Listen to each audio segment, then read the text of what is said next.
On Wednesday evening, Lauren Boebert went on Sean Hannity's program on Fox News for what I guess she probably thought was going to be a friendly interview, but it turned out to be an onslaught of attacks from Sean Hannity against Lauren Boebert. So without giving too much away, here is a partial clip of Hannity just absolutely laying into Lauren Boebert.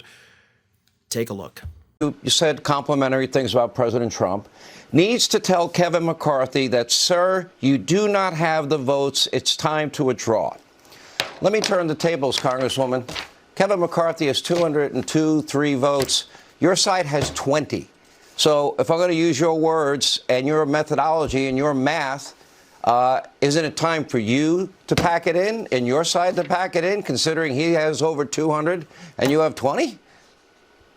Sean, I understand the frustration, I promise you, but I'm not frustrated. He You does didn't not answer have the my votes, question. and we are hearing I'm from not many frustrated. people who are still voting with Kevin McCarthy, You're who are not very answering my question. supportive of what we're doing, and they're cheering us on. So there are more for us than are against us, and they are waiting for Kevin to cave. Okay. The American people are Congresswoman. certainly frustrated by. I'm frustrated by you not answering a direct question. You said to President Trump, you said earlier today that President Trump needs to tell Kevin McCarthy, you don't have the votes. We need to come up with a consensus candidate to elect a Speaker of the House. You don't have the votes, and it's time to withdraw. He has 203. Your side has 20. Why is it time for him to withdraw and not you when he has so many more votes? Well, Sean, he needs 218, and he does not have 218. We've been trying to work this out. It's a simple question, Lauren. What are you trying to do? Right? What do you want? Lauren Boebert is one of the individuals, of course, who is objecting to Kevin McCarthy becoming the Speaker. She is prolonging the insanity within the House of Representatives. And she has also received many concessions from Kevin McCarthy. You know, she said, I have these demands. He's met those demands.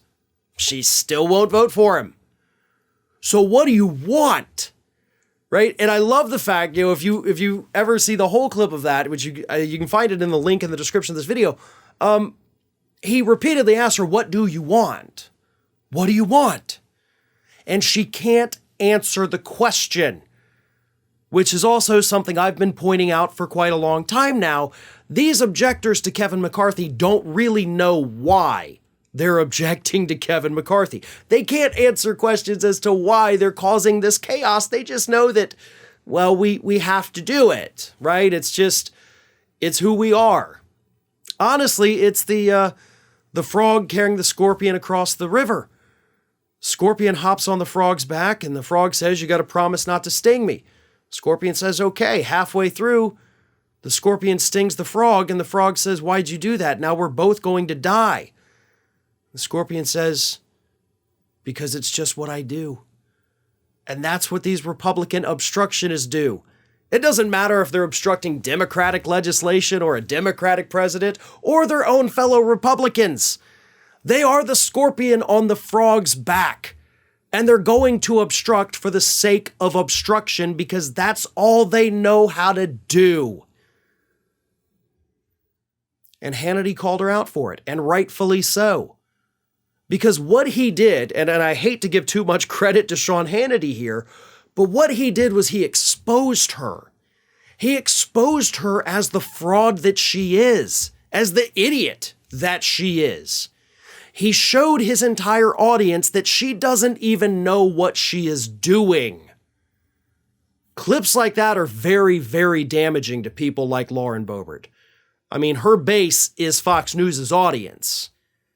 And when that same audience, that base, sees that she is putting up a fight just for the sake of putting up a fight, and she doesn't even know why, she can't answer a very simple question of what do you want or who do you want instead, like what would make you happy, she can't answer that for them, then she's going to have some very serious problems when she has to go campaign again in a district that is deep red, but she barely won by a couple hundred votes.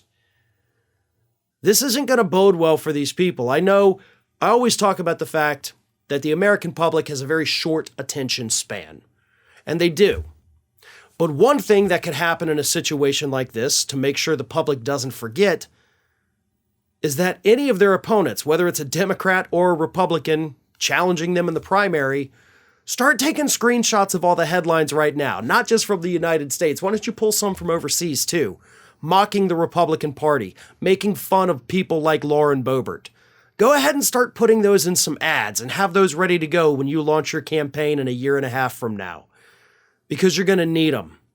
Remind the people how embarrassing Lauren Boebert was. Use that clip from Fox News, Sean Hannity. That's a good one. It shows what an idiot she is and how she puts up a fight. Again, just for the sake of putting up a fight, and she has no idea why she's even doing it. Hi everyone, this here is little Athena, and Athena would like to know why you haven't subscribed to Fair and Balanced yet, so please, don't let Athena down. Subscribe today.